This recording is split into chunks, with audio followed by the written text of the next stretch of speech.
Yo, Robert, muy buenos días, feliz martes para usted, ¿cómo se encuentra hoy?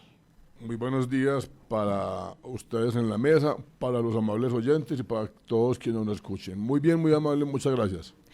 Bueno, John Robert, revisando pues toda esa propuesta, ese programa de gobierno que tenemos disponible suyo, pues usted lo divide por varios intertítulos y uno de estos temas principales es el tema de la movilidad. Habla usted de terminar las obras inconclusas, de intervenir ciertos puntos críticos y en el programa usted habla del pico y placa, pero no menciona en sí de qué se trata esa propuesta del pico y placa. ¿Usted piensa mantenerlo, extenderlo por toda la ciudad, extender el horario para que sea todo el día? ¿Cuál es su propuesta con respecto al pico y placa? Juanita, antes que nada hay que hacer claridad que el pico y placa que opera actualmente es una falacia técnica y jurídica. En una ciudad que tiene aproximadamente 453.000 habitantes, ¿cómo va a ser coherente un pico y placa de casi 13 horas? Lo que la gente no sabe es que eso fue concertado por el corrupto alcalde Marín y los gremios taxistas para que votaran por su primito Santiago Osorio. Eso es lo que la gente no sabe. Esos corruptos negociaron la tranquilidad de la ciudad y pactaron con los líderes taxistas para que votaran en las elecciones del Congreso y esa decisión va en contra del bienestar de los ciudadanos.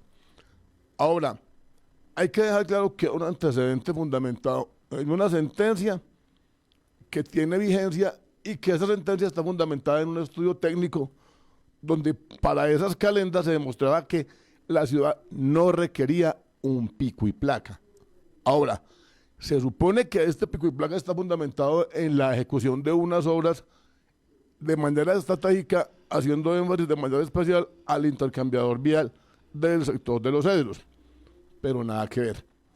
En ese sentido, es importante decirle a los ciudadanos que lo primero que hay que hacer es pedirle a la autoridad judicial, con base en ese fallo, que se revise técnicamente una vez más la actualidad de la ciudad, a ver si es efectivamente viable. Y ese mismo estudio técnico determine la duración y determine, o sea, en tiempo, y determine el escenario, me refiero a calles, carreras y avenidas, donde deba específicamente aplicarse. No tiene ningún sentido que estos gobernantes corruptos y oportunistas se beneficien en sus intereses personales y politiqueros en contra del bienestar de la ciudadanía. Esta es una ciudad que tiene actualmente 237.500 vehículos que ruedan por las calles. Y es fundamental entender que el pico y placa es una herramienta que permite generar una convivencia sana, pacífica y sobre todo tolerante en el escenario de la cantidad de vehículos que ruedan. Pero no puede ser una oportunidad para que los corruptos hagan fiesta con la vida, las necesidades y los espacios de los ciudadanos de bien que pagan impuestos. Pero entonces usted, desde llegar a ser alcalde, ¿implementaría ese pico y placa de manera en toda la ciudad, no por No, sectores? nosotros estamos claros que eso obedece a un estudio técnico, no al arbitrio de un alcalducho. Mira, le voy a dar un ejemplo, señoritas. ¿Ustedes creen que la ciclobanda que funciona en la avenida Santander es técnica? Esa es una gran mentira. Esa ciclobanda es lo que la gente llama de manera coloquial una alcaldada. Eso es una vulgaridad, es una irresponsabilidad. Y en la perspectiva jurídica genera responsabilidades a la persona o personas que hayan instaurado esa ciclobanda. Ahí está, pero ni es técnica, ni tiene un estudio, ni es segura. Y la Constitución Nacional dice que la obligación fundamental de cualquier gobernante es defender la vida, honra y bienes de los ciudadanos, y eso no se está cumpliendo. Entonces tenemos que dejar ese populismo barato, ordinario y tráfuga, mediático, que hace que la gente crea que hay un alcalde. No, hay un payaso que funge o que pretende ser alcalde. Tenemos que gobernar con base en estudios técnicos y en soportes que le permitan darle seriedad a cualquier actuación administrativa. O sea que en ese sentido usted quitaría la ciclobanda. Hay que construirla de manera técnica. Pero la que está, me refiero a la que está. Es que la que está no es técnica, ya. Hay que ser claros. Lo que la ciudad requiere es un gobierno serio que le permita, con base en estudios técnicos, ejecutar independientemente de la obra que sea, lo que la ciudad requiere. Bueno, pasando en otra área, vámonos para la área deportiva y usted se va a centrar mucho en la comuna Ciudadela del Norte. Usted plantea allí crear un complejo deportivo. ¿Cómo lo va a hacer y qué se está creando usted y por qué esa comuna y no otra de la ciudad? Es importante, Licea, aclarar que la comuna Ciudadela del Norte actualmente tiene geográficamente lo que en todas se llamaba la comuna 5, es decir, en la comuna 5 y número 2 actualmente existen 112.000 ciudadanos, 112.000. Y el total de la población aproximada de Manizales hoy es de 455.000. Esto equivale que solamente en esa comuna está ubicada la cuarta parte del total de la población de Manizales. Y si ustedes estudian de ahí el barrio La Carola, La Carolita, Altos de Granada y Villa Café, todos los demás son estratos 1 y 2.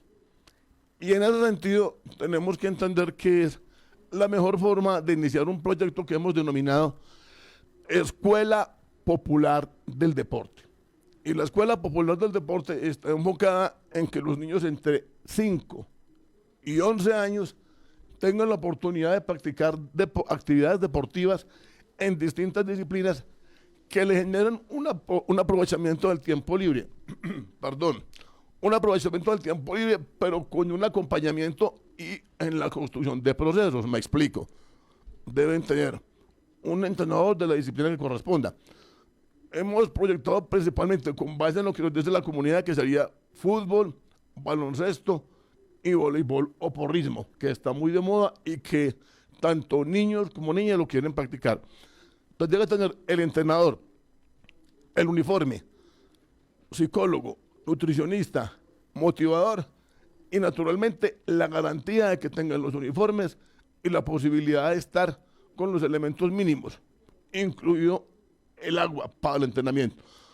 Si nosotros tenemos la Escuela Popular del Deporte concentrada en esa comuna, podemos irrigarla de allá a la comuna número 9 o universitaria, a la comuna número 10, que es el sector del barrio El Nevado, y a la comuna número 2, que es el sector de San José, donde más niños hay en situación de vulnerabilidad. ¿Eso qué implica? La gente habla de manera deportiva e irresponsable del tema del suicidio, y hablan de psiquiatras, y hablan de psicólogos, y hablan de estadísticas de manera ligera. Pero la verdad es que si nosotros queremos generar una acción preventiva desde ya, tenemos que pensar en que tenemos que crear y construir un ecosistema que le permita a las personas tener calidad de vida en todos los escenarios. Y eso implica un buen aprovechamiento del tiempo libre. Eso implica una formación de manera competitiva. Y naturalmente, esa formación implica también aprender a tener capacidad de tolerancia, resiliencia o capacidad de entender momentos difíciles de derrota o de frustración, que son fundamentales en la construcción de la personalidad de un ser humano de este siglo. ¿Por qué hablamos de eso? Porque las situaciones que se presentan no son situaciones aisladas, no son hechos aislados, todo tiene que ver con una construcción integral. La calidad de vida, las relaciones familiares, la alimentación, el aprovechamiento del tiempo libre, la capacidad de generar ingresos dignos que le den facilidades a una familia para tener oportunidades de vivir con dignidad, de comer dignamente, de vivir dignamente en un techo, de tener capacidad de estar vigente en la red, de tener posibilidades de desplazarse, de tener posibilidades de conocer, de viajar, pero sobre todo de formarse, de educarse y de ser competitivos para que la sociedad de hoy tenga efectivamente ciudadanos de bien. Va a contar, obviamente, en la Comuna Ciudad del Norte, pues también acá en La Patria, pues hemos registrado varios talentos allí. Usted hablaba ahorita, pues de varias disciplinas se quiere realizar. Va a contar en cuanto a talento humano con esas personas que están preparadas, formadas para que sean docentes de esa escuela deportiva popular que usted quiere hacer. Naturalmente. Mire, Lice, lo que pasa es que nosotros en esta ciudad tenemos un gran problema y hoy lo voy a decir de una manera frontal y clara. A mí me da pena, pero los manizaleños tenemos un problema muy berraco y es que no creemos en nosotros mismos. Nosotros queremos que todo lo de afuera O sea, bueno, permítame hago un paréntesis y ofrezco excusas por tanto gallo que se me va. Tengo problemas de comunicación y tengo problemas de respiración, por eso mi voz no es la más fluida, pero ofrezco excusas. Tranquilo. ¿Qué es importante, Lisset y Juanita? Que nosotros entendamos que ese sí podemos que tiene este megáfono aquí es la manifestación permanente de que tenemos que ser capaces de creer en nosotros. En el video que nosotros hicimos, hacemos una recopilación de personas importantes y hablamos de que tenemos el único campeón mundial de bolos en Manizales, que tenemos la diva de divas, Amparo Grisales de Manizales, que tenemos un equipo, escúchame la expresión, que era casi de apipiripao, coloquial, un equipo, etcétera, y le ganó a los más grandes de Sudamérica la Copa Libertadores de América en este estadio, cuando nadie creía. Tenemos la ventaja de tener un campeón mundial de downhill. Tenemos un ciclista que ganó etapa en el Tour de Francia, le dicen Cacadito Rodríguez, y es un muchacho chiquitico, ya un hombre de experiencia, hoy en día entrenador de ciclismo. Tenemos un muchacho que hoy en día es un productor súper espectacular en Miami, que nadie conoce. Tenemos un superdotado que fue capaz de subir la cumbre más alta del mundo, pese a que le faltó una pierna con una prótesis. Tenemos una cantidad de ejemplos, pero aún así no creemos en nosotros. Nosotros pensamos que todo lo de afuera es mejor, que lo de Medellín o de una ciudad vecina es mejor. Ese es un grave error. Por eso nosotros apostamos al talento nuestro, a la capacidad de las personas que se han formado y que creen. Y permítame, Lisset y Juanita, le hago un comentario de más.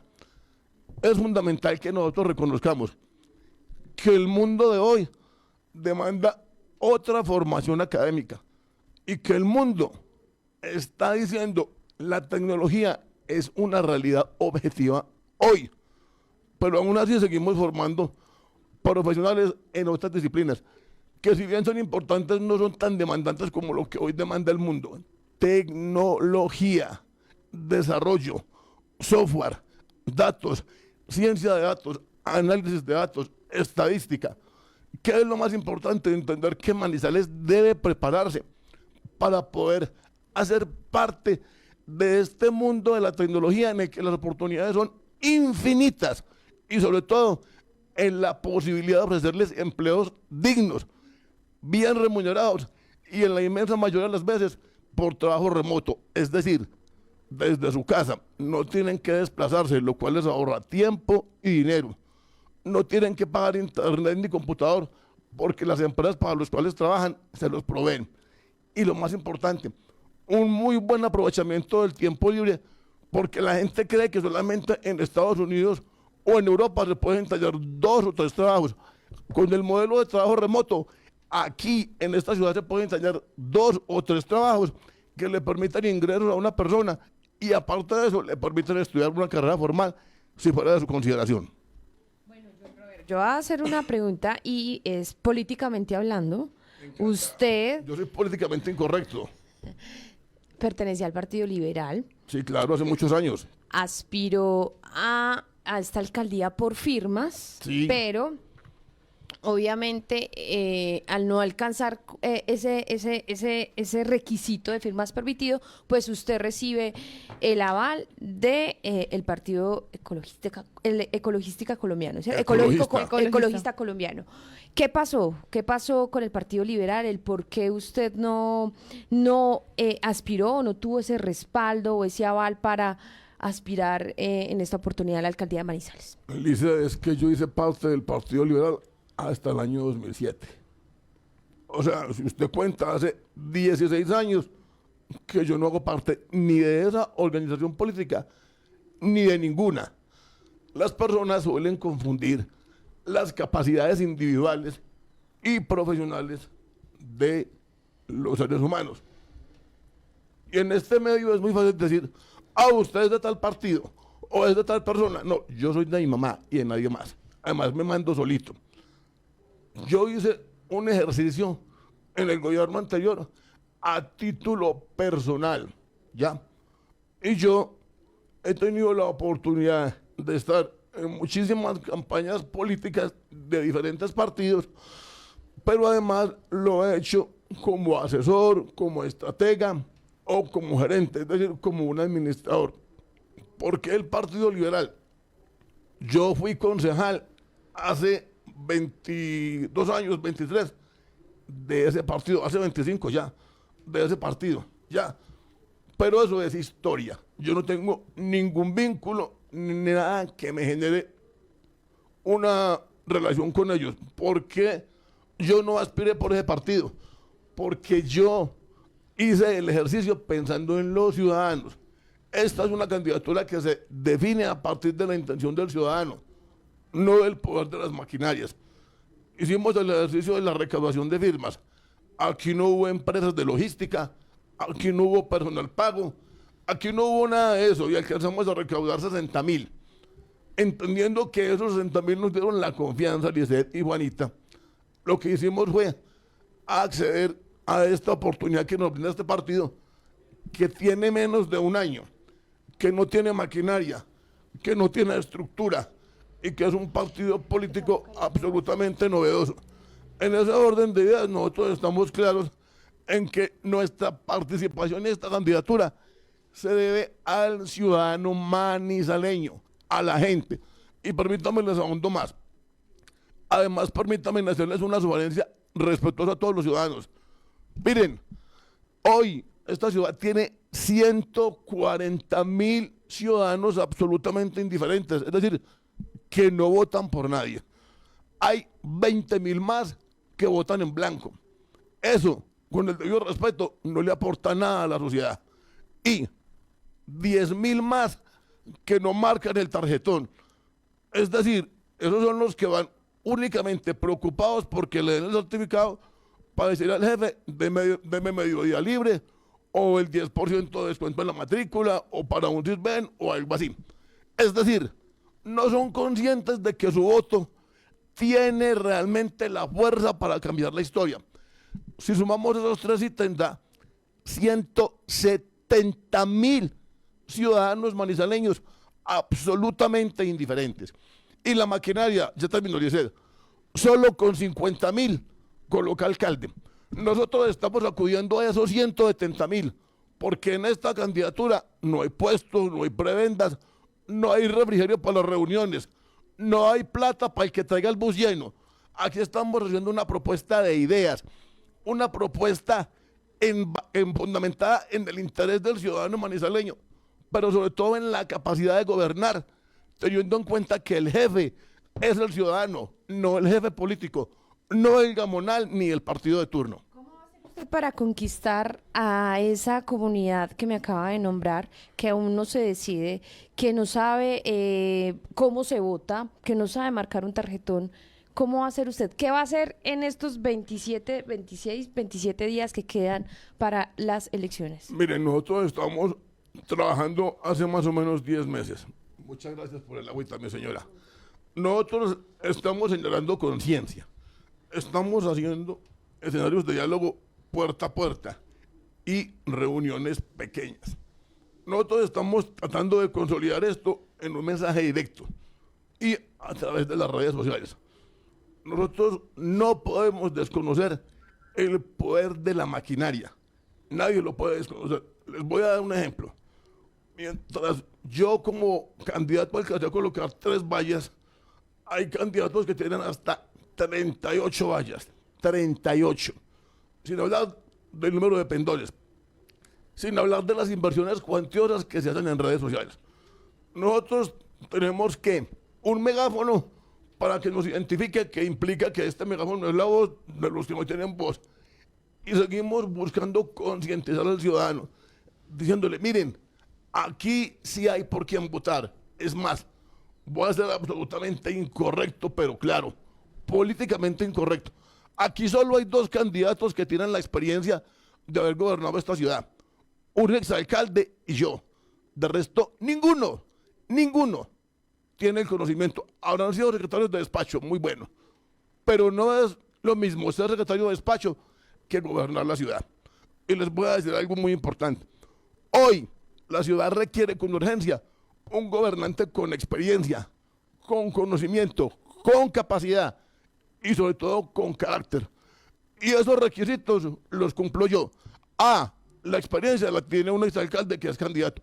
De resto, ninguno de los que hay, y mucho menos la que hay, menos todavía, porque tenemos claro que esto no es para improvisar, esto no es para venir a hacer favores, ni para ser títere de maquinarias que están actualmente en la alcaldía y pretenden persuadir al ciudadano de que son otros siendo los mismos en cuerpo de mujer. Bueno, a las... La vez Sí, que sí. escucho que usted dice que ha gobernado la ciudad, yo sí quisiera saber, y creo que los oyentes quieren saber, ¿qué hizo usted por la ciudad? Todo. Todo. Le voy a contar, les voy a contar y me agradezco mucho esa pregunta. Por fin me la hicieron en un medio serio y respetuoso. En el gobierno anterior, este ciudadano que se llama John Robert Osorio y que representa la candidatura de Sí Podemos, ocupó el cargo de secretario general o vicealcalde.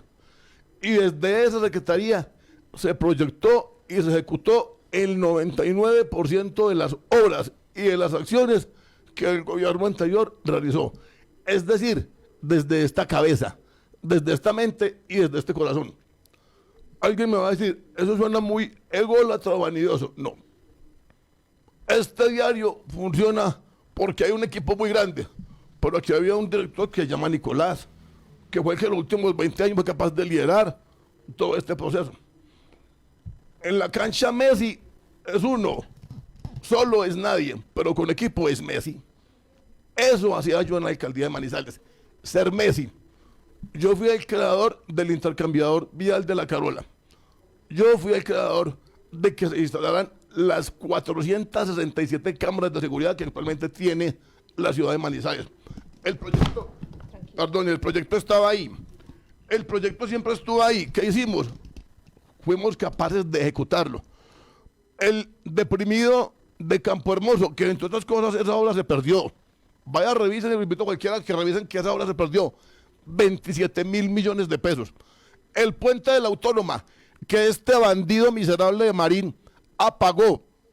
Ese puente le costó a los ciudadanos 9.500 millones de pesos.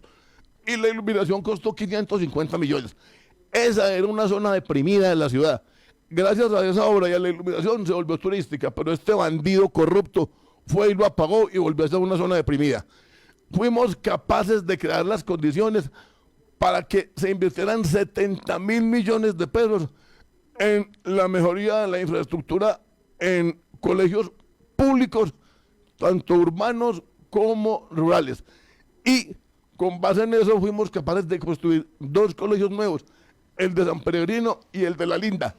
Creamos el pueblito manizaleño a la altura de la Cuchilla del Salado.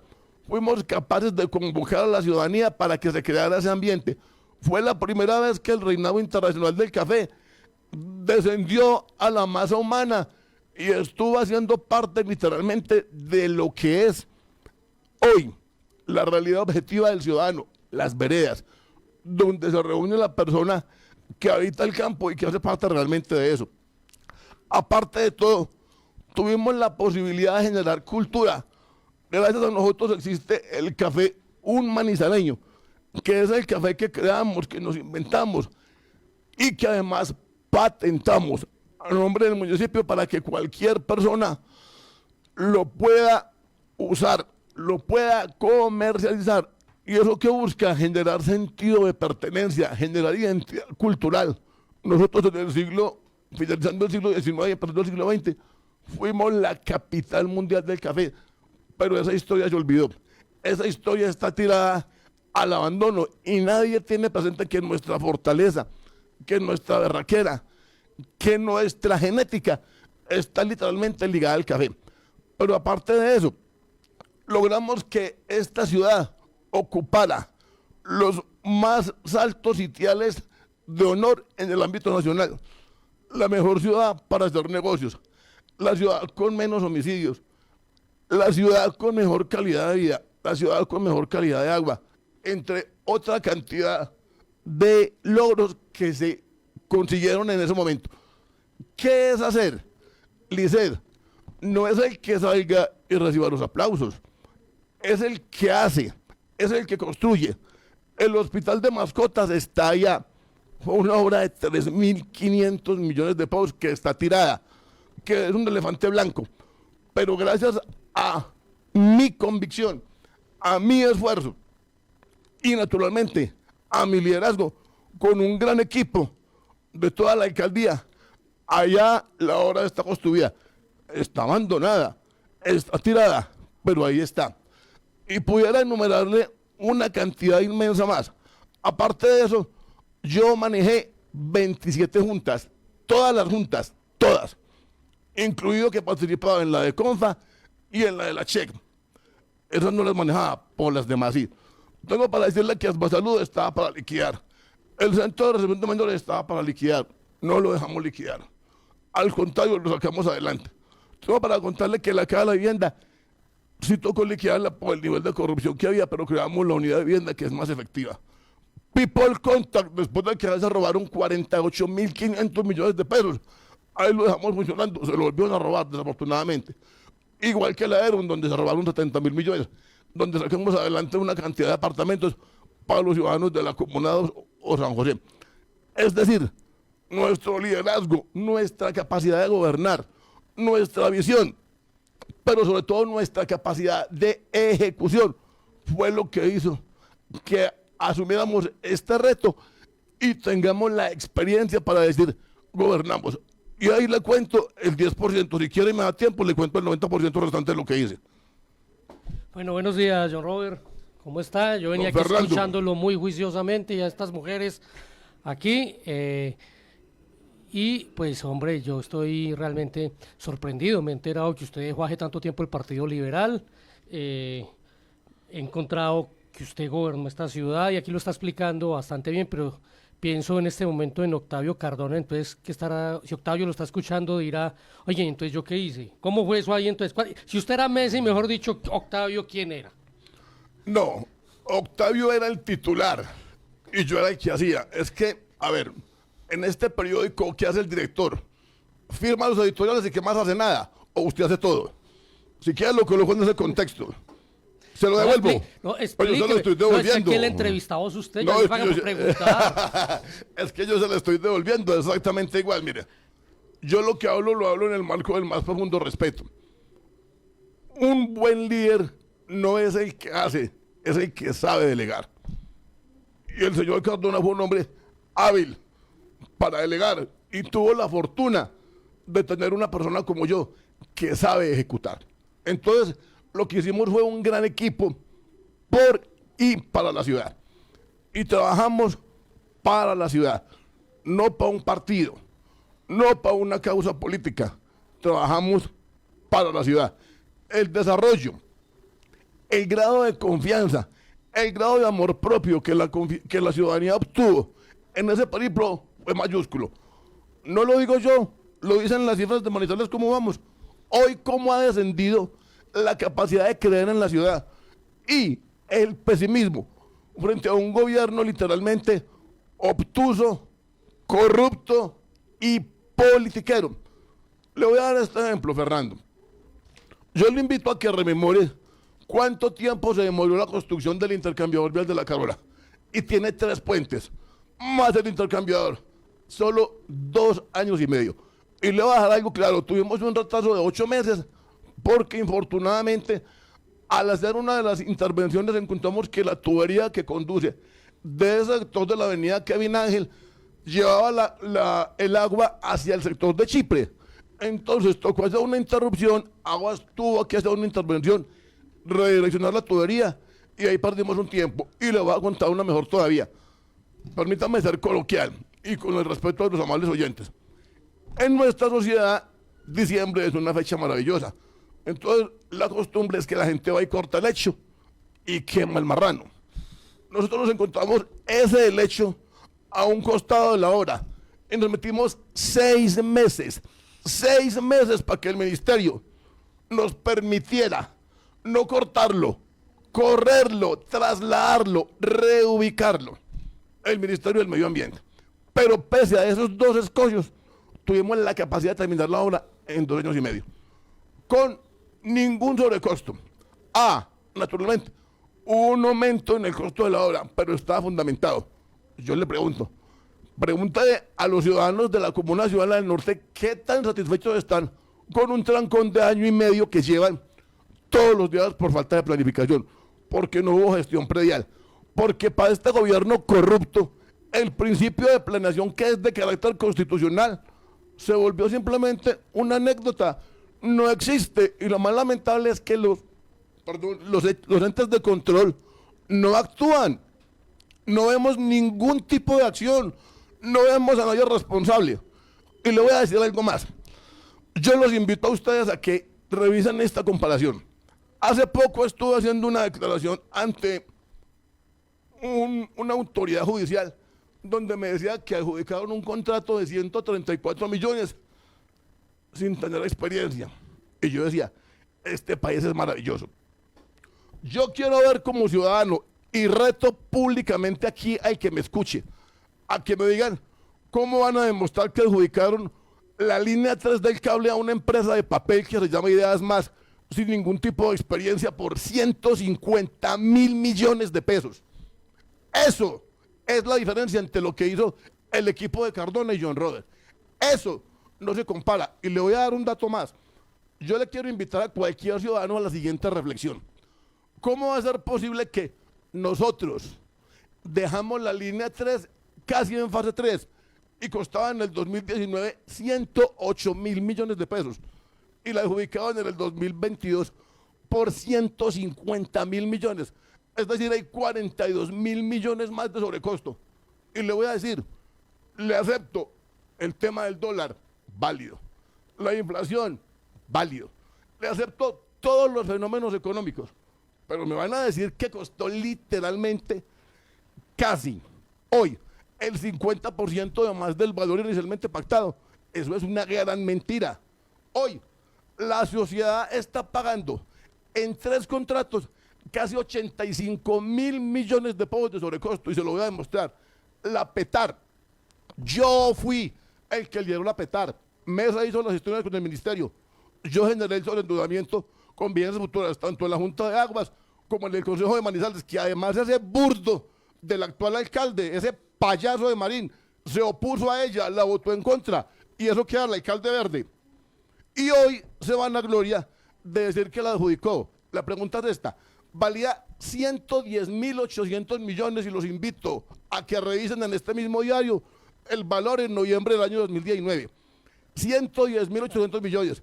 Y valía con 640 metros cúbicos. La adjudicaron por 143.000, con 520. Al mismo contratista, al único contratista. Y me van a decir que hoy tiene el 5.83% de ejecución de obra. Esa es la diferencia cuando hay un ciudadano correcto y honesto que ejecuta para el ciudadano, no para la corrupción. Y le vamos a terminar con el tercero. El intercambiador de los ceros valía 25.000 millones y va en 37.000. Si usted suma las 3 cuantidades, da cerca de 85.000 millones de pesos de sobrecosto solo en 3 horas. ¿Qué le vamos a decir a los manizaleños? Que ahora venimos disfrazados de mujer a hacer la continuidad. Que ahora venimos disfrazados de mujer a decir que vamos a seguir gobernando la ciudad. No sean descarados, hombre, sean atrevidos. Eso es lo que pasa en esta ciudad cuando la gente no se informa y cuando no conoce. Y por eso este ciudadano tiene la capacidad de decirles, es que yo sí goberné. Espero haber sido claro. Si no, con mucho gusto digo. Esperemos que los oyentes les haya quedado claro su idea. Pero justamente este gobierno que tenemos hoy en día, para muchos es una reacción y una respuesta al gobierno de ustedes. O sea, eso fue porque era todo lo contrario. O sea, Mesa perdió, Mesa no ganó, luego vino todo el tema de Mario Castaño, que era pues en el momento como el gran gestor ante Bogotá, según él, de las obras de Manizales y de Caldas. Entonces, ¿qué pasó de todo eso que ustedes hicieron tan bueno, que el mensaje no caló y les ganó un concejal sin ninguna experiencia administrativa y dizque sin estructura política? Mire, lo que pasa es que esa es otra gran mentira. En primer lugar, hay que dejar claro que ese es su punto de vista, Fernando. Porque la realidad objetiva fue la siguiente. Mire, ese muchacho es un vivo, un oportunista. Entonces él se le vendió a los ciudadanos como el muchacho con cara de idiota, pero que además es cierto, y se empezó a caminar las calles solos, pero detrás de él estaba Salvación Nacional, Liscano, todas las maquinarias agazapadas. Todos los que hoy fungen de candidaturas independientes lo patrocinaron económicamente y electoralmente.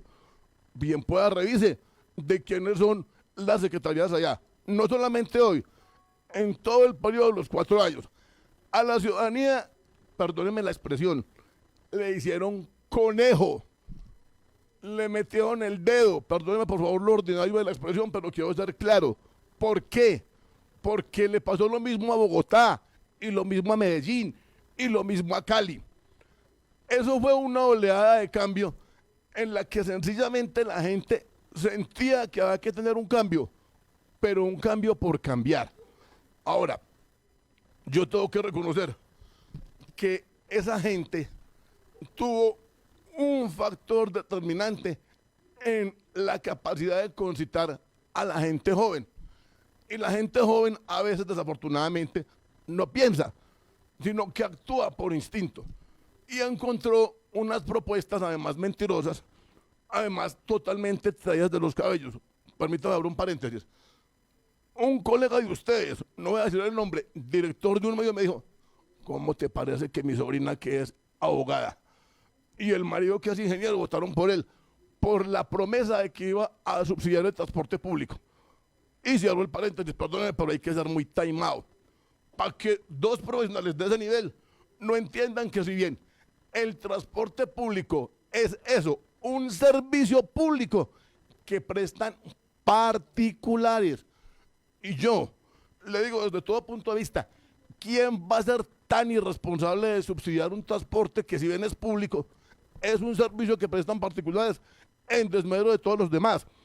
Y en ese sentido, lo que hubo fue una gran ola de capacidad de concitar gente que no sabía, que no conocía y que se dejaron llevar. Ahora, cuando hablemos de ustedes, yo le hago la claridad. Yo no hice parte de esa campaña. Yo acompañé a Mesa como ciudadano, pero yo no hice parte de esa campaña. Yo no la gerencié. Es más, por eso perdieron, porque yo no la gerencié. Si yo la gerencio, ganan. Si yo la gerencio, ganan. Así de sencillo. Pero es que hablando de obras, hay veces los mandatarios se les mete en la cabeza que tienen que dejar ese proyecto de bandera, y en la administración de Octavio Cardona pues se le metió que tenía que dejar el hospital para mascotas.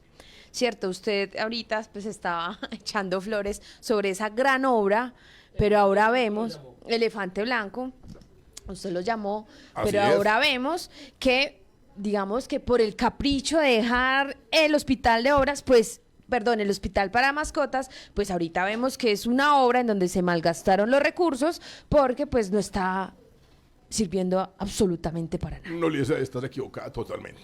Totalmente equivocada. Yo te voy a hacer claridad. Cuando ustedes tienen ahí las propuestas de todos los candidatos actualmente que registramos al momento de hacer la inscripción a la registraduría, eso se llama programa de gobierno. Eso es una idea general. De hecho, aprovecho para decir que mucho imbécil por ahí dice que yo soy muy responsable porque saqué 6 hojas. Yo construí un programa de gobierno para la gente. Yo no metí 80 hojas donde plagié de Wikipedia 58, primero. O, como hacen muchos candidatos que tienen un programa de gobierno, que saben qué dice ahí y se los tienen que explicar. Y otras se lo memorizan y se lo repiten como el pasador del colegio. Entonces, esa propuesta del hospital de mascotas quedó en la propuesta de gobierno que se inscribió. Eso posteriormente se traduce en el plan de desarrollo. Y el plan de desarrollo es de obligatorio cumplimiento. No es si el alcalde quiere, si está buen genio, si le parece bien. No, tiene que cumplirlo. Y para eso, los entes de control están pendientes de que esas metas y esos objetivos se materialicen. Ahora, yo les voy a colocar este ejemplo para que los ciudadanos nos entiendan. El hospital se construyó, pero es que el gobierno se acabó. Los gobiernos no son las personas, son las instituciones. Es como si yo dijera hoy, a mí no me gusta la galería, entonces yo vengo y la cierro. No, yo no puedo hacer eso. Yo no puedo decirle, como hizo este patán, apagar las luces del puente de la Autónoma porque no me gustó. Es que las obras no son de las personas, son de los ciudadanos. Ahora, la obra se construyó, ¿qué hay que hacer? Póngala a funcionar. El tipo que hizo no la puso a funcionar, porque como es un politiquero de pipiripao, no le interesaba darle visibilidad a una obra que construyó el gobierno anterior. ¿Y por qué lo digo? Porque lo único que tenía que hacer era hacer un convenio con la Universidad de Caldas, Facultad de Veterinaria, para que ellos aporten los estudiantes para las prácticas y el municipio aporte los insumos y medicamentos. Eso no es ciencia de la NASA, ni el premio Nobel de Física, ni de Química, ni de Medicina. Eso se llama sentido común. Gobierne, no es más. Te voy a dar un ejemplo, Liceo. La 23 y la galería están inundadas de vendedores ambulantes. Y entonces, ¿dónde queda la obligación constitucional del alcalde de hacer respetar el espacio público? Ah, no, hagamos politiquería, dejemos que todo el mundo llene esto para que voten por nosotros y el espacio público que se pierda. Eso es lo que no se debía hacer. Entonces, una situación es decir, ¿por qué se levanta blanco? Porque la Contraloría lo dijo, no John Robert Osorio, lo dijo la Contraloría, porque hay una inversión que está allá, que no funciona, que no genera réditos de ningún tipo.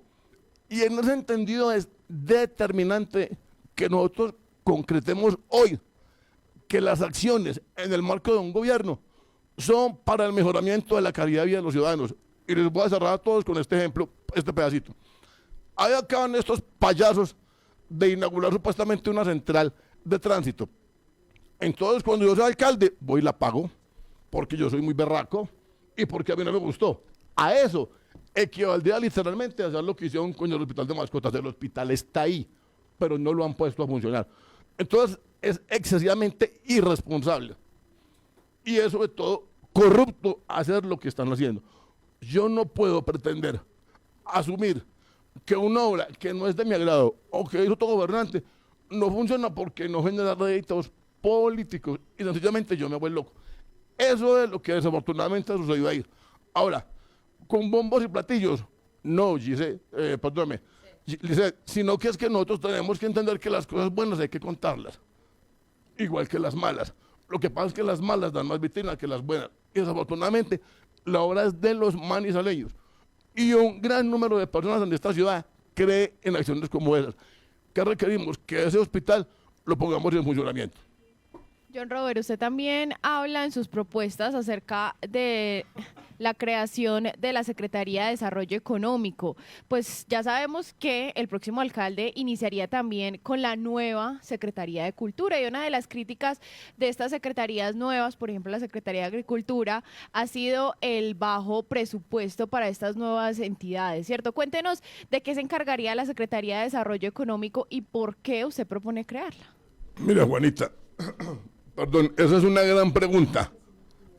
Tenemos que ser claros en que la gente habla, hace poquito me hicieron una pregunta en un foro, háblenos del derecho a la paz y de la paz. Eso es puro populismo barato. Eso sencillamente son manifestaciones etéreas y emocionales de discurseros, de oportunistas en campaña. Miren, les voy a decir, aquí hay uno que se las da, que habla de la paz total y es más venenoso en cada trino y en cada locución, y habla de paz. La paz se construye a partir del mejoramiento de las condiciones de la calidad de vida de los ciudadanos. ¿Y eso qué implica? Generarle posibilidades de ingresos, y de ingresos dignos, como lo acabo de decir. Si nosotros tenemos una Secretaría de Desarrollo Económico que en alianza con la de TICS, con la de Educación y con la de Deporte, genere un ecosistema adecuado. ¿Para qué? Para que todos los emprendimientos que hay en esta ciudad, sean de mujeres, de gente joven, de adultos mayores o de cualquier ciudadano, tengan un respaldo institucional. Y no solamente un respaldo, sino que tengan la posibilidad de que los lleven, los capaciten, los acompañen, les permitan por su intermedio el acceso a microcréditos entre 500,000 y 5 millones de pesos. ¿Por qué? El Estado no es prestamista. Y John Robert Osorio lo tiene claro. Por lo que el Estado sí puede hacer es aportar unos recursos para que el Fondo Regional de Garantías sea el respaldo, porque para eso fue creado, y le permitamos el acceso a muchísimas personas que no tienen acceso al sistema financiero. Pero permítame, Juanita, de una vez hacer una claridad. De paso, estamos combatiendo de manera frontal un fenómeno social de que todo el mundo sabe que existe, pues nadie habla. El gota a gota. Se está comiendo los salarios de las personas de bien de la ciudad de Manizales y de muchas partes del país. Ese es un fenómeno que tenemos que combatir de manera frontal, pero sobre todo que tenemos que combatir con acciones constructivas. Entonces, hay una propuesta seria. Esta ciudad se hizo famosa porque los call centers generaron en su momento un boom de empleo. Ya mucha gente no quiere saber de eso, pero aún así no podemos negar que fue y sigue siendo una fuente muy importante de empleo. Aproximadamente hoy, en el marco legal, de 8.000 personas, y en la parte ilegal como de 4.000, según los cálculos que hay. Estamos hablando de empleo para 12.000 personas, pero hablemos de lo legal, o sea, 8.000.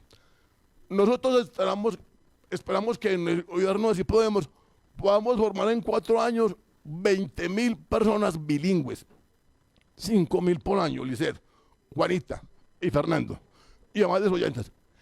Hoy, el mundo está demandando el segundo idioma para cualquier persona.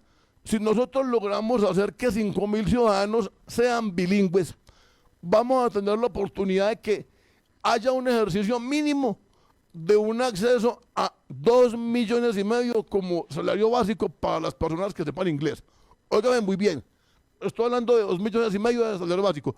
Eso es un poco más de 2 salarios mínimos. Muchas gracias, dice. Pero ¿cuál es la mayor ventaja que tenemos aquí? El inglés es la primera parte. La segunda parte es abrazar la ciencia y la tecnología. Nosotros tenemos la convicción de que podemos preparar 5.000 ciudadanos por año, porque no tienen que ir físicamente a ninguna parte, no tienen que pagar, no tienen que esperar que un maestro le diga calificó o no calificó. El propio sistema del software le dice si pasó o no pasó, si es responsable frente al reto o si no, y sencillamente si no, el sistema lo saca y le damos el espacio a otro. No vamos a cobrar nada. Y en 8 meses está demostrado, la persona queda con capacidad de ser bilingüe. En el mundo están viniendo a Latinoamérica o a la India a buscar personal formado con esas capacidades para poderlos contratar. ¿Qué ventaja tiene la India? El idioma. ¿Qué desventaja? La lejanía, obviamente. Muchas de esas empresas están en Estados Unidos y parte en Europa, pero como el tema es remoto, pues no termina siendo tan trascendental. Pero ¿qué pasa? Manizales tiene el mayor patrimonio productivo, la gente, la calidad de las personas, la disposición, el entusiasmo por el trabajo, el gusto, y que somos en esencia gente muy buena, que desde la perspectiva productiva esa determina el éxito de cualquier empleo. Entonces, si nosotros aparte de eso, hacemos el tema del inglés, el tema de la ciencia y la tecnología y el tema de las maquilas. Yo no sé si ustedes sepan que ni Reebok, ni Adidas, ni Nike tienen fábricas, solo maquilan a nivel mundial. Aquí tenemos N cantidad de personas, señoras y señores que saben manejar máquina.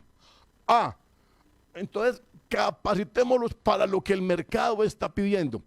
Y si el mercado está pidiendo, pues hagamos que Manizales sea un nicho receptor de las necesidades del mundo y transformemos esas oportunidades económicas en oportunidades de empleo y de creación de espacios, oportunidades a través de un verdadero desarrollo económico, con una acción concertada, constructiva y prolongable. ¿Por qué hablo de eso? Porque si no simplemente es un discurso politiquero oportunista de campaña. Tiene que ser bien estructurado. Y más allá de eso, Juanita, Fernando y Lisset, no, Lisset, yo me sé tu nombre, es porque tú lo digas al aire, porque es porque estás aquí. ¿Qué es lo que pasa? Que si nosotros no lo hacemos, aquí no va a pasar nada. Los recursos se van dándole contactos a los amigos para que hagan estudios que ya existen, para que hagan estudio del estudio del estudio que ya existe. Lo que necesitamos es ejecutoriedad, Juanita, y ejecutividad. Y en ese entendido, el ciudadano manizaleño tiene un potencial. Yo llevo 10 meses en la calle. Miren, les voy a contar un dato. Hay una señora que me mantiene enamorado. Tiene aproximadamente, y perdóname porque revés de la edad, lo hago con mucho respeto, además no me lo ha dicho, yo soy irresponsable y la estoy calculando. Ella se llama Sonia y tiene por ahí 65 o 67 años. Tiene un emprendimiento de pulpas de fruta, la cosa más espectacular. Y donde va, anda con su emprendimiento. ¿Saben qué le falta? 1.000.000 de pesos para poder sacar adelante. Y como ella, hay muchísimas. Una mujer, escuchen muy bien las características, es una adulta mayor, es una persona que en el sector rural, 2 elementos, y tercero, es emprendedora. Ustedes saben ese cóctel, esa disposición y ese fundamento con recursos, ¿a dónde puede llegar esa señora? ¿Cuál es el ejemplo que le podemos dar a mucha gente joven que no quiere hacer nada? Los famosos ni estudian, ni trabajan, ni nada. O sea, y una persona en esa, igual que los señores que andan los carritos de Bonais, por ejemplo, que son en su gran mayoría adultos mayores que tienen el gusto por el trabajo. Por aparte de eso, tenemos muchas mujeres, muchísimas, jóvenes, muchas mujeres cabeza de hogar que quieren ser emprendedoras, pero que carecen de un recurso que les permita darle un impulso a ese emprendimiento. Para concluir, Juanita, hoy esa Secretaría de Desarrollo Económico tendría ese nicho fundamental y hay que entender 2 cosas, Juanita. La burocracia depende de la perspectiva de cómo se maneje. Yo de manera personal no estoy de acuerdo con la creación de la Secretaría de Cultura y les hago una pregunta. Dígame, ¿qué sentido tiene crear una secretaría para que la ejecute otro gobierno? ¿Dónde está la coherencia política y administrativa? Yo la creo para el que viene, no sea tan pendejo, créela para usted y ejecútela usted. ¿Usted la creo para otro? Ustedes no ejecutaron la Secretaría de Agricultura. La Secretaría de Cultura no la ejecutamos porque creamos la de la mujer, pero reforzamos la unidad de desarrollo rural. Pero estaba la Secretaría creada por acuerdo. Pero claro, pero es que era más importante darle trámite a los recursos de los ciudadanos que crear más burocracia. Porque ahí, Fernando, es donde la gente no acaba de entender lo que me estoy diciendo. ¿Usted qué prefiere? ¿Gastarse los recursos en burocracia o darle capacidad al ciudadano para que tenga acceso efectivamente? Lo invito a que revisen los acuerdos que hicimos, los convenios con el comité de cafeteros. Nunca, hasta ese gobierno fueron tantos, de tan altas cuantías y tan constantes, y que hayan sido tan efectivos. Perdón por la interpelación, señor candidato, pero usted iba a explicar por qué no Secretaría de Cultura. ¿Por qué? Mire, porque lo primero que hay que entender es que los sectores culturales en Manizales son muchos. Una secretaría no resuelve nada. Así, le resuelve un empleo a un secretario. Y le resuelve un empleo o 3 a un auxiliar administrativo, a un conductor, bueno, a 4 o a 5 y listo, se acabó el tema. Tenemos la Secretaría de Cultura. Vaya, opérela. Vaya, póngala a producir. Un secretario va y le dice, yo soy el secretario, por el saludo que le dice, aquí no hay nada para usted, mijo. Y una vez lo despachó. Entonces, lo que hay que hacer es una concertación con los sectores culturales, en primer lugar. Y segundo, la cultura no se trata como un capítulo más. Los actores culturales tienen y merecen un reconocimiento por sus actividades culturales. Pero estoy hablando de un reconocimiento económico. Estoy hablando, y perdóname la expresión, a que tenemos que dejar de mirarlos a ellos como figuras mendicantes. Y estoy hablando a todos los niveles. Ahí cabe también el Festival Internacional de Teatro, y ustedes saben a qué me refiero, Fernando. ¿Por qué lo digo? Porque tenemos que darles capacidad de dignificarse, tenemos que darles reconocimiento y tenemos que darles empoderamiento. Yo sí la creo, ya está creada, muchas gracias. Voy y le digo, oíste, Fernando, vos tan querido, vos que sos tan culto, tan literato, tan buen escritor, ahí las cumplimos y adiós. Esa es la demagogia que no se puede permitir que haga parte de la realidad objetiva del ciudadano. ¿Qué tenemos que hacer? Yo liquido el Instituto de Cultura y Turismo y creo docentes, uno exclusivamente para la feria y otro que no sea secretaría, para que los actores culturales puedan tener capacidad de interacción. Vean, me explico. Jurídicamente, una secretaría está ligada al órgano central de la administración, o sea, depende literalmente del alcalde. ¿Por qué se crea un modelo diferente? Para que pueda haber una interacción contractual. Entonces, le voy a explicar esto, Fernando, a ustedes, los amables oyentes, a Juanita y a Lisette, antes de que me digan nada. Resulta que cuando fuimos a hacer los pájaros que ustedes me han colocado en las avenidas, teníamos muchas dificultades porque es que el artista que los crea, que los construye, es eso, un artista.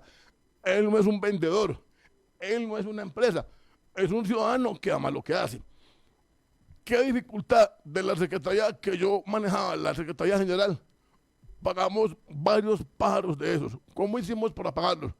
En el plan de desarrollo, Liceo, yo metí un capítulo que se llamaba reconocimiento de lo propio, ya, y sentido de pertenencia para la ciudad. Y gracias a eso, con ese rubro pudimos pagar los pájaros.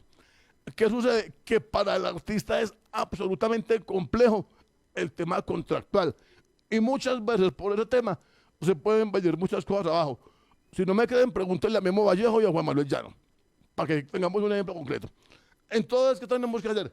Tenemos que buscar la forma de que el Estado sea un patrocinador, un escenario en el que el Estado sea un mecenas, o sea, un impulsor de todas esas posibilidades culturales que hay. Pero no podemos enredarlos en el tema de la contratación. ¿Sí me hago entender? Y eso no quiere decir que nos vamos a saltar la ley 80 ni los principios fundamentales de la contratación. No. Lo que estoy diciendo es que tenemos que hacer que la vida para ellos sea la vida del artista, no la vida de un actor contractual. Y en ese sentido, sin corrupción, con transparencia, podemos darle alas.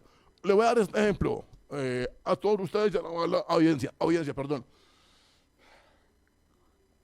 Si ustedes miran los artistas que hoy nacen, son muchachos que cantan historias de su barrio, de sus dificultades de vida, de sus frustraciones.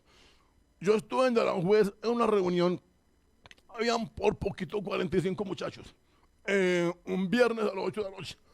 La reunión duró 3 minutos porque el humo de lo que sabemos no me dejaba. Entonces me salí a hablar con el líder, le dije, ¿ustedes qué esperan? ¿Un bafle en campaña o una estructura? Ese modelo se lo inventó ya Simon Cowell. Se llama Yo me llamo, nació una estrella, no sé qué, American Idol. Eso se podía hacer. Ustedes saben cuánta gente rescatamos de los barrios de un talento natural, innato, y le podemos dar proyección. Ustedes sabían que aquí en Manizales sí hay estudio de grabación, solo que no opera, está en Batuta. Yo le decía de gerente de Batuta, ¿cómo es posible que ese estudio no funcione? Ah, es que no hay quien lo opere y falta plata. O sea, aquí tenemos todo, vuelvo, pero no creemos en nosotros. Entonces, ¿qué hay que hacer? Darle a los muchachos la oportunidad. Los muchachos que hacen grafitis, hay que incluirlos y no decirles grafiteros, no, artista urbano. Y tenemos que darle la connotación que se merece, pero sobre todo que él requiere, para que el mundo ponga los ojos sobre esa persona y su arte, su trabajo tenga un valor económico que le dé calidad de vida. Pero tenemos que empezar por reconocernos nosotros mismos. No lo podemos vandalizar, no lo podemos excluir. Y no estoy hablando de 1 millón de pesos, ojo con eso, estoy hablando del artista. Lo mismo sucede en el tema del cine, en el tema de la música. Yo les voy a decir a ustedes, hoy, no voy a dar el nombre por respeto, nuestra propuesta incluye que la música sea un estandarte fundamental en la educación de los niños y niñas de esta ciudad, en todos los colegios públicos, en todos sin excepción. Ese modelo, ustedes lo saben, fue muy exitoso en Venezuela, cuando Venezuela era la Venezuela que conocimos, ¿cierto? Hoy ese modelo lo podemos instaurar aquí, no es tan costoso. Una persona que hoy hace parte, de un mundo muy, muy elevado, muy connotado en la parte artística del mundo de la música, me dijo estas palabras, abro comillas. Esa es la estrategia en la que yo me hice. Yo soy de un barrio muy violento en esa época que se llama Comuneros. Dije en esa época, palabras del Señor. Yo nací y me crié allá. Y yo soy lo que soy gracias a la música. Si no, quién sabe si estaba vivo o en una cárcel. Porque mi futuro alrededor del medio que yo me desenvolvía no me prestaba para nada. Hoy el Señor es un genio en el tema de la música, especialmente en la percusión. Toca en París, toca en Viena, toca en Londres en los países más connotados del mundo. Algunas veces viaja y algunas veces lo hace virtual. Es un hombre empresario, es un hombre músico y es un hombre que ama la ciudad. Y me dijo, ese proceso hace que yo esté aquí. O sea que vamos para adelante. ¿Qué queremos decir? Y algunas personas lo han dicho, démosle un instrumento en vez de un arma. Si enseñamos al niño a que haga un ejercicio de saxofón, de trompeta, de violín, de guitarra, de timbal, vamos a tener una persona menos con un cacho de marihuana o con elementos que quiere que su cuerpo haga parte de su vida, que lo único que conducen es a la desdicha, a la tragedia, a la violencia y muchas veces a la muerte. Tenemos que brindarle espacios culturales a esas personas. Tenemos que dejar de mirarlos, con todo respeto, como si fueran una cumbre de mendigos, porque así los ve todo el mundo. Bueno, John Robert, pero...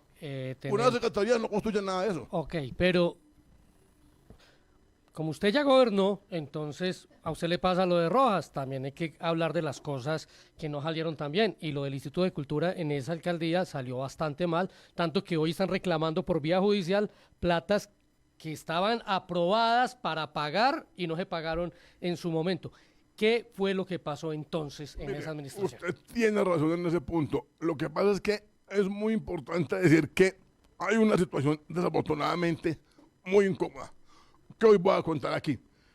Cuando se llegó a ese gobierno, había un faltante de 1.300 millones de pesos del gobierno anterior de un IVA, que la persona que recibió, no sé por qué, decidió, como se dice de manera popular, omitir o tragarse ese paquete chileno. Ya, finalmente esa deuda fue creciendo a tal punto que se aumentó. Y aparte de eso, coloque de los desórdenes administrativos propios de un modelo en el que se contrata mucha gente, pero a los últimos que se le paga es a los de Manizales. Entonces, cuando se va a revisar, no les queda plata. Pero ese modelo no fue únicamente de esa, es de todas, que es lo desafortunado, y eso me da pie para decir lo que quiero decir. ¿Cómo va a ser posible? Y lo voy a decir de una manera muy profesional, sin decir nombres. ¿Cuánto vale una banda de 20 músicos perfectamente uniformados, todos manizaleños, para hacer una presentación en el tablado de la Plaza de Bolívar, que es el más significativo de todo el evento ferial, de hecho a nivel nacional e internacional, para una gente de Manizales? Deme alguna cifra, por favor. Juanita, ¿cuánto vale? Póngale cualquier cifra, póngale. Ni idea. Usted me dice 30 músicos, 20 músicos. 20. 20 músicos. Por lo menos 5 millones, ¿no? No. Más o menos, no, espere. El problema es que si esa banda fuera de afuera, valía 50 millones o 60. Pero como era de Manizales, les dieron 8. 8 si les daba la gana de aceptar. Pero además, hoy no se los han pagado. Estoy hablando de este año. Ya. Entonces, ¿cuál es el problema? Que en ese modelo, las personas que hacen arte y cultura, insisto, terminan siendo mendicantes porque no reconocemos lo nuestro. Porque los contratos con las orquestas famosas se firman desde el año anterior. Ya. Pero además de eso, hay un intermediario particular que les da un anticipo. Y antes de subirse a la tarima, le están pagando el resto. En cambio, a los de Manizales, porque les dan la oportunidad, no, mijo, súbase al fiado y después miramos cómo le pagamos. Y la gente, por el anhelo, por el sueño, pues se somete a esas condiciones. Y ahí es donde yo insisto que una secretaría no soluciona esos problemas.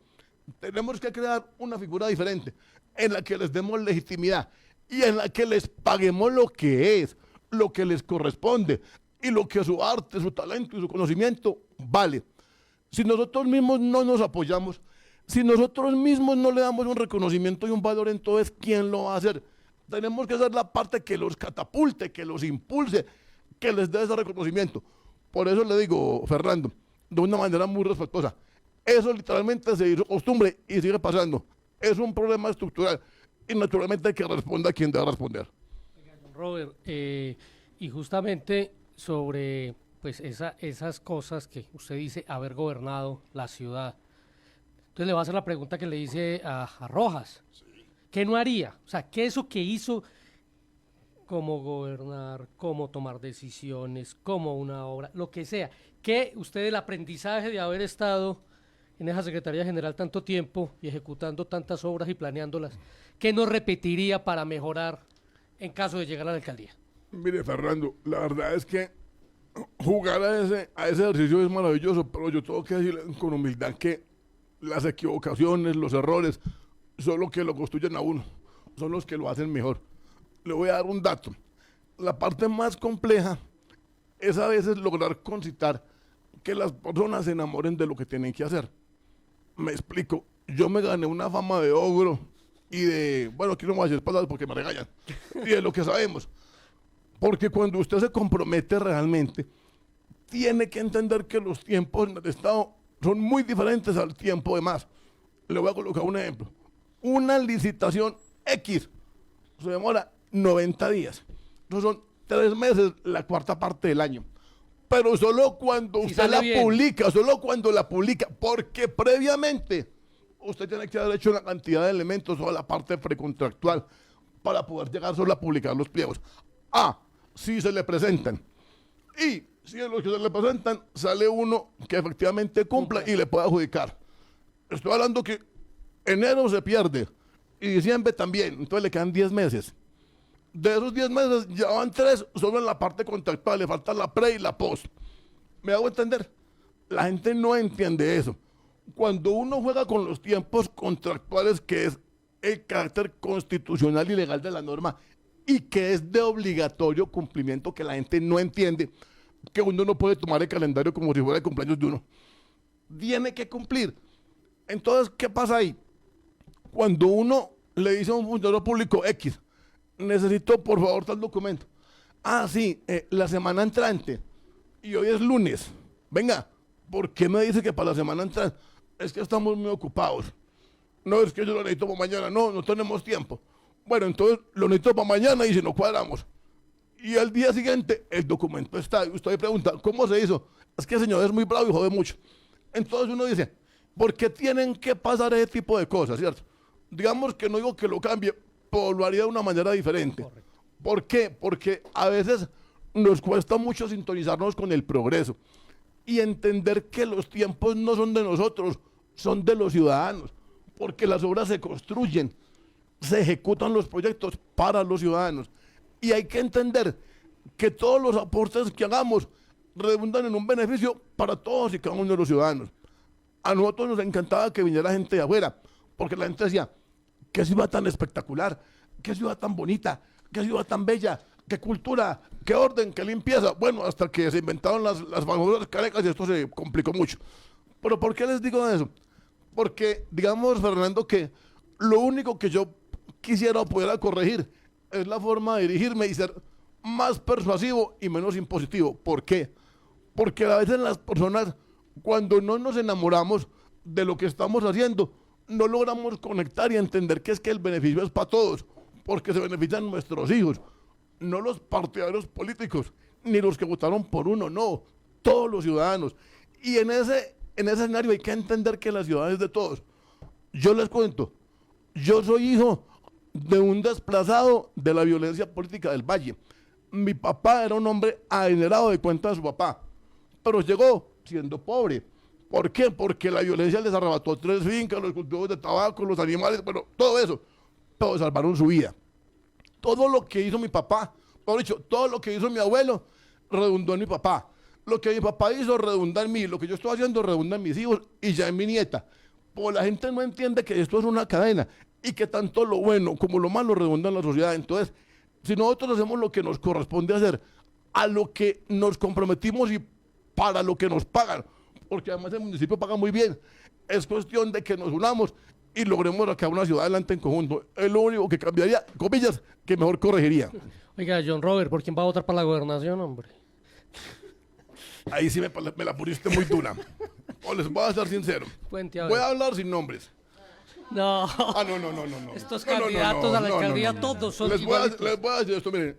Aquí hay 4 candidaturas en 4 personas respetables todas para mí. He tenido la oportunidad de compartir. con ellos. Hay dos que obviamente son sendas maquinarias las que lo respaldan. Pero yo simplemente voy a decir esto porque aún no hemos decidido por quién vamos a votar o si vamos a votar por alguien, porque si no, pues sencillamente que cada quien decida qué quiere hacer. Hay una candidatura en la nobleza y la amabilidad humana. Y hay otra fundamentada en el conocimiento, la experiencia y la ejecutividad. Ya, yo pienso que los ciudadanos manizaleños y caldenses deben poner mucho cuidado y tener capacidad de elegir de manera objetiva la opción que más le convenga a Caldas. ¿Por qué yo no quiero ahondar más en el tema? Porque yo quiero ser respetuoso. Si un candidato a la gobernación habla de los candidatos a la alcaldía de Manizales, digo, pues venga, pues hágalo aquí en este espacio. Pero yo quiero ser respetuoso de esas candidaturas, porque yo que estoy en estos zapatos, remando solo, hablando solo, caminando solo, sé lo difícil que es ser candidato. Entonces, pues usted me dice, toquemos los de Manizales, hágale que estoy listo. Pero no quiero ser imprudente con los candidatos de la gobernación, y le repito, esa es mi percepción. Hay dos candidaturas fuertes, firmes, con dos perfiles muy definidos. Que la ciudadanía tome la opción que corresponda. Y si en algún momento decidimos en este equipo apoyar a alguno, yo también le cuento con mucho gusto y las razones. Pero hoy estamos absolutamente libres y no apoyamos a ninguna candidatura a la gobernación. Bueno, John Robert, usted ahorita mencionaba a un candidato a la alcaldía de Manizales, que es el que más habla de paz, pero que es más venenoso con sus apuntes en sus redes sociales que cualquiera otro, y eso de alguna manera genera violencia. Sin embargo, yo venía notando desde la buceta: patán, sinvergüenza bandido, payaso, obtuso, corrupto politiquero. Carlos Mario Marín. Eso. Ya, ¿qué más quiere ¿Por que le qué diga? ese tono para dirigirse a quien hoy, gústenos o no, gobierna, bueno, está al frente de la ciudad? No. Jamás ha estado de frente, ha estado de espalda, está al frente de la corrupción, de las coimas y cómo robar la ciudad, pero nunca de la ciudad. Mire, yo tengo la desafortunada experiencia de haberlo visto actuar como concejal. Aunque sinceramente no vale la pena referirme a ese personaje porque ya es pasado. Pero cuando usted es tan cínico de colgar el saco 4 horas y no estar en la sesión, y cuando dicen vamos a levantar, saca un teléfono y se filma diciendo no me dejan hablar, miren esta partida de corruptos, usted tiene que ser muy bandido y muy HP al cuadrado y al cubo, porque eso no se hace. O sea, mire, aquí se supone que hoy la radio ya tiene cámaras y se supone que a uno lo están viendo todo el tiempo. En toda la radio, comillas, será ciegas, la radio es lo que uno escuchara. Los medios digitales se crearon para que la humanidad sea mejor, para que las personas seamos mejores. Pues yo no puedo creer que lo vi 1000 veces solamente para subir a Facebook y pagar. No me dejan hablar. Es como si yo dijera hoy aquí, Fernando y esas niñas tan bonitas que no están siendo buenas, no me dejan hablar. ¿Cómo voy a decir semejantes salvajadas y aquí todo el tiempo me lo han dado y me han garantizado? Porque creo que no me están viendo. Eso, cuando usted engaña y cuando el engaño se convierte en una forma de vida, usted no es una buena persona y por ende no es un buen gobernante. Y ahí quedó demostrado. Es muy difícil que el show, que la victimización, que la lástima sean su estandarte para poderse vender. Pero que lo último que le importe sea el bienestar de los ciudadanos. Mire, yo le voy a decir con todo respeto, Fernando, ustedes son un medio periodístico. ¿Quién es capaz de sostenerme aquí que pagaron más de 500 millones a la revista Semana por ese autofraude? ¿Quién va a creer, por Dios, que la ciudad cambió con más de 20 proyectos? No sean miserables, hombre. Son tan atrevidos, tan descarados. ¿Y cómo van a pensar que todos somos literalmente estúpidos? Caídos literalmente del zarro, como se dice en buen arriero. Hombre, eso va contra cualquier escenario mínimo de sentido común y de respeto, Fernando. Yo no puedo conectar una persona que se vale de la artimaña, del engaño, del enredo y sobre todo de la mentira para pretender autodenominarse disque líder. Y la parte más grave, Fernando, estamos hablando de los recursos públicos. Mire, Cuando quiera yo lo invito, no como candidato, como ciudadano, a que revise la miseria humana que hay en esta ciudad.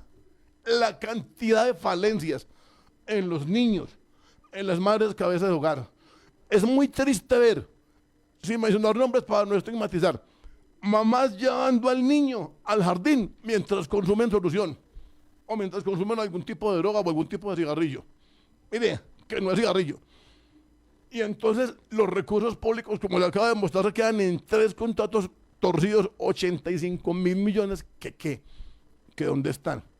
Le pregunto, ¿cuántos centros día y cuántos centros, vida hay abierto realmente? Ya. ¿Cuántos abrieron? No abrieron ninguno, lo abrían 2 o 3 meses y lo cerraban.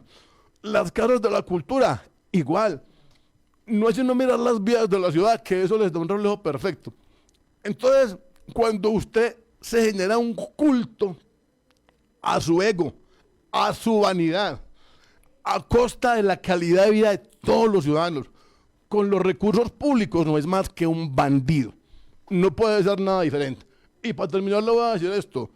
Infortunadamente ese modelo se dio, y le repito, se dio en Bogotá porque es igualito. Se dio en Medellín porque es igualito. Se dio en Cali y se dio aquí. Son unos personajillos que no tienen el más mínimo límite y son cínicos hasta la saciedad. Yo le voy a decir con el más profundo respeto, esta ciudad no es una ciudad de idiotas, ni de estúpidos, ni de tarados, pero él los ve a todos así, a todos, incluidos ustedes, Bueno, que son los periodistas, no ustedes los de la patria, todos, que son los que informan. ¿Sabe por qué? Porque su ego y su absoluta discordancia mental y su ausencia de coherencia no le dan la capacidad para entender que el presupuesto público es de los ciudadanos, no de él y su combo de bandidos. le agradecemos al candidato a la alcaldía de Manizales, John Robert Osorio, avalado por el Partido Ecologista Colombiano, por acompañarnos. John Robert, muchas gracias. Le deseamos un excelente martes. Gracias por acompañarnos. A ustedes muchísimas gracias. Quiero decirles que yo estuve muy enfermo de esta garganta, sigo muy enfermo. Muchos dijeron que me había retirado, que me había bajado. No, he tenido problemas de salud, como se pueden dar cuenta, qué pena. Pero aquí seguimos. Les quiero agradecer inmensamente a ustedes la oportunidad, a Lisette de primera, a Juanita, a Fernando y a toda la amable audiencia. Les ofrezco excusas por las expresiones fuertes, por lo importante es ser contundente y claro en este camino que esperamos nos conduzca a la alcaldía de Manizales. Muchas gracias, y cuando haga tome una decisión con la gobernación, yo con mucho gusto le cuento, espero que me vuelvan a invitar. Buen día y muchas gracias, muy amables.